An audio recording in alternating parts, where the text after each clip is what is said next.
तब इन लोगों को जातिवाद जनगणना याद नहीं आई। सत्ता से बाहर हो जाते हैं तब सूखा हुआ भूसा दिखता है।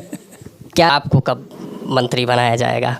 नमस्कार दोस्तों, मैं हूं अक्षय और आप देख रहे हैं नेशनल संवाद। आज हमारे साथ बातचीत करने के लिए सुभाषपा के राष्ट्रीय अध्यक्ष ओम प्रकाश राजभर जी मौजूद हैं। सर, अभी इंडिया अलायंस बना है, क्या लगता है 24 में कितनी चुनौती एनडीए के सामने है?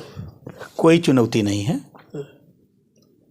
क्या लगता है 2024 में जो आम लोकसभा का चुनाव होने जा रहा है, विपक्ष कह रहा है बेरोजगारी है, महंगाई है, तमाम उन मुद्दों को लेकर, चाहे जाति आधारित जनगणना हो, उन मुद्दों को लेकर एनडीए को घेर रहा है, क्या लगता है? देखिए, सत्ता में जब ये लोग थे, सपा बसपा कांग्रेस और दल मिल के दिल्ली में सरकार थी, तब इन लोगों को जातिवाद जनगणना याद नहीं आई। जब 2011 की जातिवाद जनगणना सार्वजनिक करने की बात आई तो सदन में राहुल जी ने ही बिल फाड़ा था। तो ये जब सत्ता में रहते हैं लोग तो इनको न जातिवाद जनगणना याद आती है, न पिछड़े याद आते हैं, न अगड़े याद आते हैं, न दलित याद आते हैं। तो अब इस समय ये सब बातें उनके दिमाग में नहीं आती हैं। सत्ता से बाहर होने के बाद तब इनको याद आता है। जैसे मैं एक बार बिहार गया तो वहाँ जो हम लोगों के यहाँ यक्का कहते हैं, उधर खड़खड़ा कहते हैं, जो घोड़ा गाड़ी है तो बैठा के आदमी ले जाते हैं। तो वो मैं बैठा तो हम अक्सर कुछ न कुछ पूछते रहते हैं। तो यक्का वाले से हमने खड़खड़ा वाले से पूछा कि भैया घोड़ा आप ही का है? कहा हमारा है, तभी ने कहा। हम कहे ये बताओ कि ये घोड़वा की अँखिया पर हरी पट्टी क्यों बांधे हो? अभी तक लोग काला चश्मा लगाते हैं, सफ़ेद लगाते हैं, आप इसकी आँख पर हरी पट्टी क्यों बांधे हो? कहीं नेताजी आपको गजब सवाल पूछ रहे हो। हम कहे नहीं, आप बताओ। कहाँ कि भूसा डालते हैं तो हरियर दिखता है। उसी तरह ये जो सत्ता में रहते हैं सब, तो इन लोगों को सब हरियर दिखता है। जब सत्ता से बाहर हो जाते हैं तब सूखा हुआ भूसा दिखता है। क्या लगता है, अभी कल आप जेपी नड्डा जी से भी मिले हैं, ये एक आम सवाल बन चुका है कि आपको कब मंत्री बनाया जाएगा? देखिए, कल बिहार के संबंध में काफ़ी चर्चा हुई।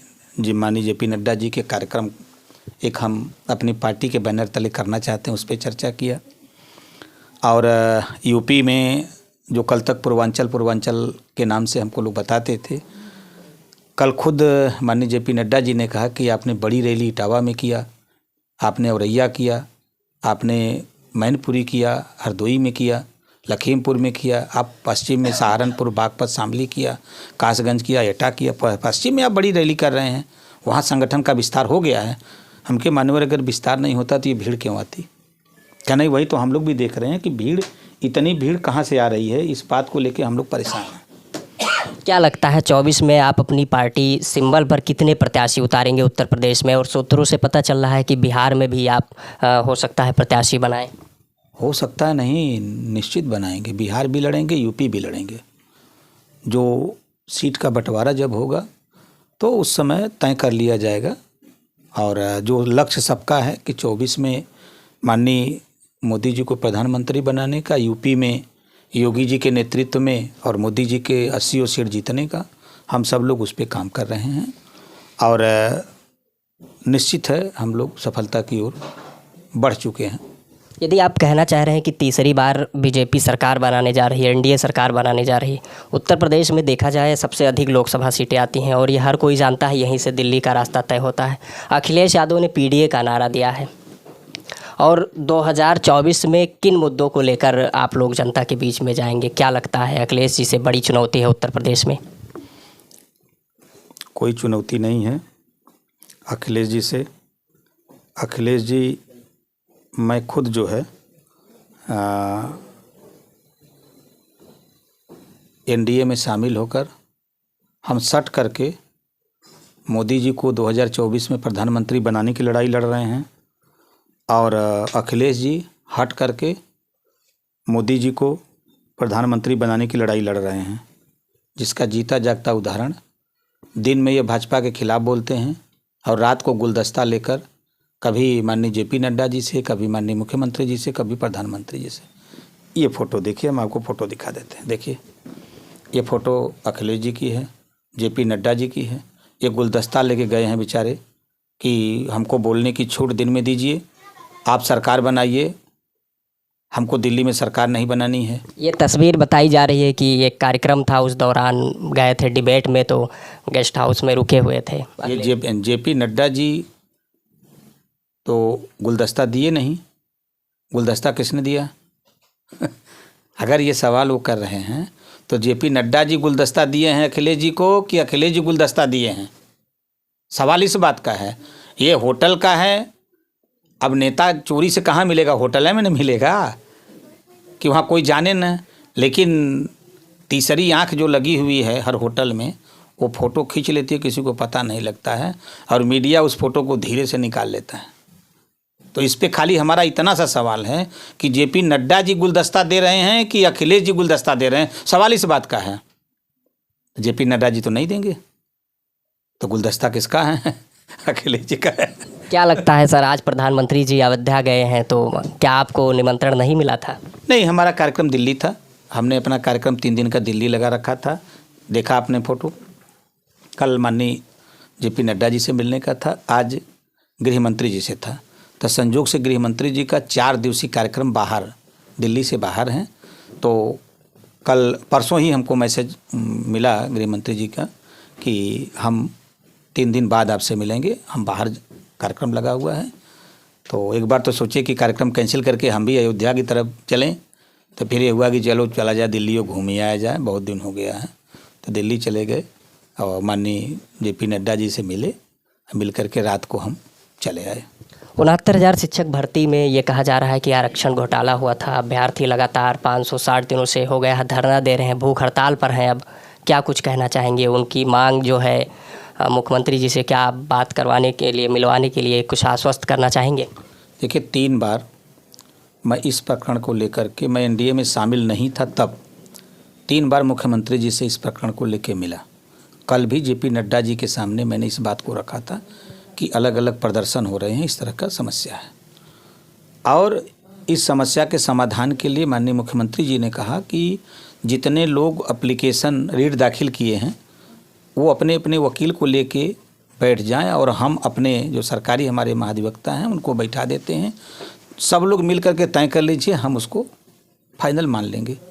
उस मैसेज को लोगों को दिया, तो यहाँ से ये बात छन के आई कि करीब 70% तो विद्यार्थी लड़ रहे हैं, लेकिन 30% लोग पार्टियों से अटैच हैं, राजनीति कर रहे हैं।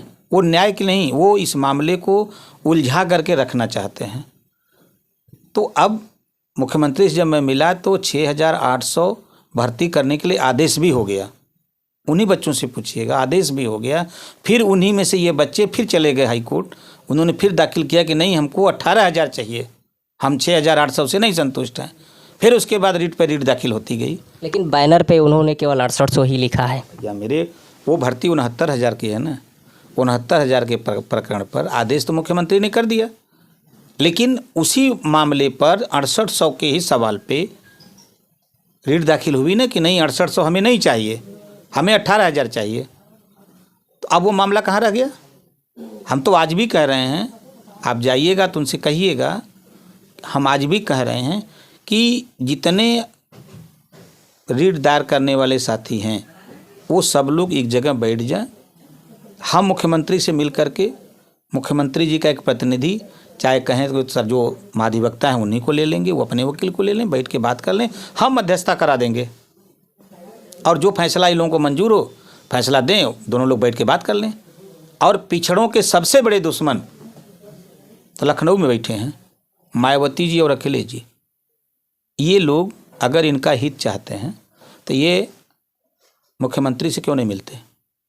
सूबे का, उत्तर प्रदेश का सबसे बड़ा डॉक्टर अखिलेश जी तो सदन में आवाज़ उठाए। मैं क्या कह रहा हूँ, उत्तर प्रदेश का आज के तारीख में सबसे बड़ा डॉक्टर माननीय योगी आदित्यनाथ जी हैं। सब मर्ज की दवाई हैं, तो दवाई लेने के लिए सदन में बोल करके भागना और बैठ करके टॉक टेबल पर चर्चा करना। आज के तारीख में अखिलेश जी मुख्यमंत्री को मैसेज करें कि मैं मिलना चाहता हूं, तो टाइम मिलेगा कि नहीं मिलेगा? मायावती जी मैसेज करें तो मिलेगा कि नहीं मिलेगा? मिलेगा। बारी बारी मत एक साथ जाओ अकेले भी जा कर के बैठ के कि ये समस्या है, इसको आप हल करो। हम इसमें वो पहल करें, बच्चों के साथ पहल करें। ओम प्रकाश राजभर पहल कर सकता है, ये क्यों नहीं करते हैं? ये सदन में खाली बोल के अपना जान बचाना चाहते हैं, क्यों नहीं वहाँ बात करते हैं? ये बच्चों को बुला करके जो पटिशन दाखिल किए हैं उन सबको बुला करके अपने क्यों नहीं पंचायत करते? भाई सब लोग एकजुट हो। यही लोग नहीं चाहते कि ये प्रकरण या यह समस्या का समाधान हो। ये लोग खुद उसको अर्झा करके रखे हुए हैं। सर एक सवाल और मेरा, 14 जनवरी से राहुल गांधी भारत न्याय यात्रा निकाल रहे हैं, क्या चुनौतियाँ कुछ बढ़ेगी आपके लिए? अब राहुल जी कांग्रेस के नेता हैं, 40 साल सरकार थी, तब तो न्याय की बात याद नहीं आई। तब नाई गोंड पाल प्रजापति बिंद केवट मल्ला राजभर चौहान आर्य कर्कवंशी बंजारा बहेलिया खंगार रजवार राजवंशी जुल्हा दुनिया अंसारी साईं दर्जी फकीरी तो दिखाता ही नहीं रहा। तब तो न्याय की बात नहीं आई। तब तो पूरा एकदम उनके चश्मा में सब हरियर लौकत रहा। ये जो घोड़वा वाला जो बतावत रही है, घोड़ा के आँख पट्टी जो बंधल एकदम हरियर, सब हरियर लौकत रहा। आज न्याय की बात कर रहे हैं।